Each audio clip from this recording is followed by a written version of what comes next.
Good evening, everybody. How are you all this evening? It's been an amazing day here, weather-wise, in Sweden. The sun has been shining, and it's been about between 10 and 15 degrees, I think. I sat outside earlier this afternoon. And I haven't done that for a very long time, just sitting outside in the sun. It was fabulous. So hopefully now it's September that we'll have an Indian summer here in Sweden, so we'll have a bit more sun. We've been quite busy all this week, but what I decided to do was on Fridays, I'm just going to update everybody with what's happened at Introbiz Sweden during that week. Just waiting for a few people to come on. I put an announcement on this morning to say I was going live today at 6 o'clock. I'm a little bit late, 3 minutes, but I'm a Welsh girl, so always a few minutes late. So anyway, today's subject is something that's actually very close to my heart, is how do I know if someone is an ideal customer? How, guys, do you know if somebody is your ideal customer? Do you know? Do you know who your ideal customer is? I've had a load of experience over regarding this over the years with customers, and one of my my big wants in a business is customer service. The customer is mostly always right, and I just feel that whatever service you're providing, and obviously I'm providing two services, I've got the dog sledding business and I've got Introbiz Sweden, is that if people are going to actually invest in you by spending their money with you, then they actually deserve good customer service. So basically, I'm going to cover a few points here. Do you know who your ideal customer is? How have you created returning customers? And do you know who you're actually going to meet? And then who to connect with. So who out there knows who their ideal customer is? Who knows who their target audience is? For me, for Introbiz Sweden, my target audience is pre-business owners, post-business owners, small SMEs, and global clients.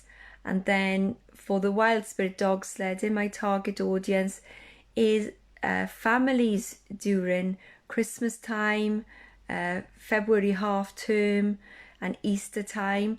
And then during January then we look at corporate groups, and then outside any of those type of areas, then we look at younger people who are on holidays. So we've got a specific target group during specific times of the year with tourism. I was speaking to a guy the other day, and it was quite interesting how he actually focused on his target audience. He actually created an avatar, and this avatar was a real person. So they always made up their target audience through this avatar, and they would question the avatar. It was really interesting how they actually come to this conclusion. It was fabulous. So if you don't know who your target audience is, then it's a really good idea to have a good think about who you would actually like to target. And one of my thoughts when I first started in business was I'd stand there and I'd be thinking and looking at the room, and I would try and deliver my product to the room, and it doesn't always fit. Actually, it's the other way around. You know, you find your target audience and then you deliver your product to who you want in your business with you. And then how do you ever create returning customers? Do you need returning customers? I believe that we all need returning customers, and for me it's very, very important to keep that relationship going with your customers.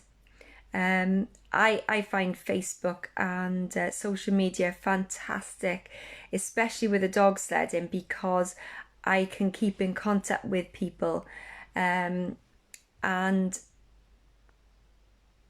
you know, that maintains that relationship. And therefore, when I maintain that relationship with people, those people are wanting to come back to me.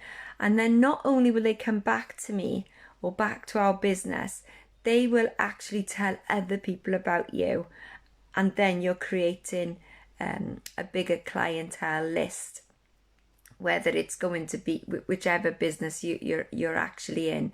So it's always good to look after your clients or your guests or your audience.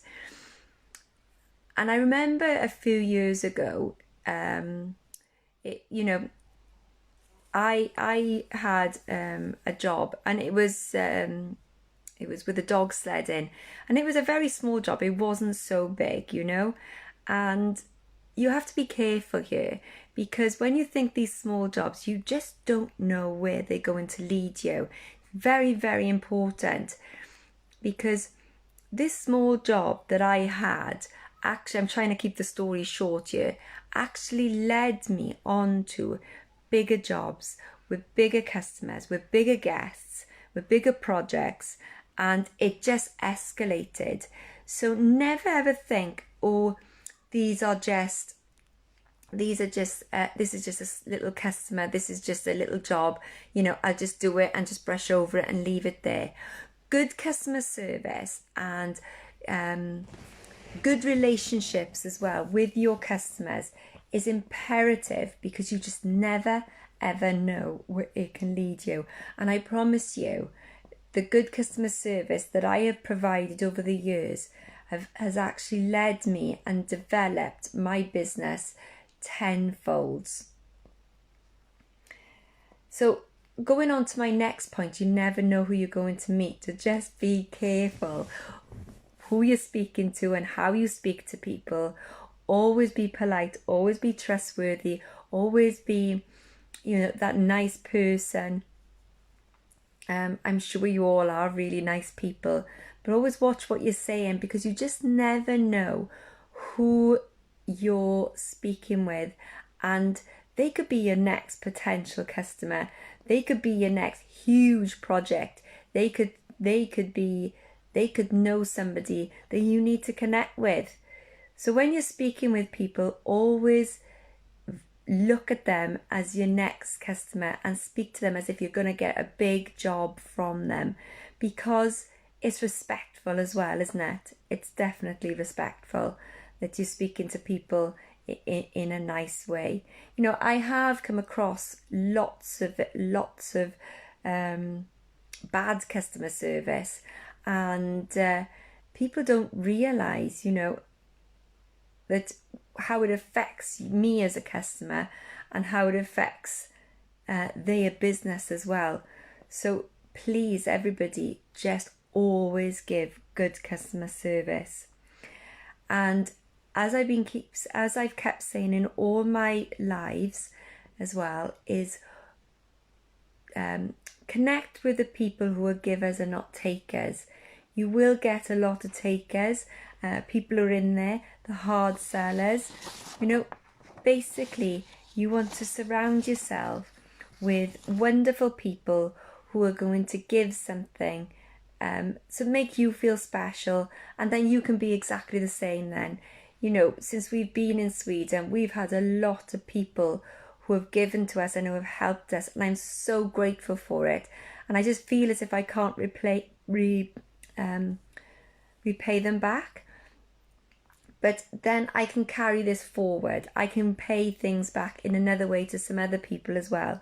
So it's a fantastic gift to have, to always be a great giver. So that's just me for today. Just a little short, sweet live.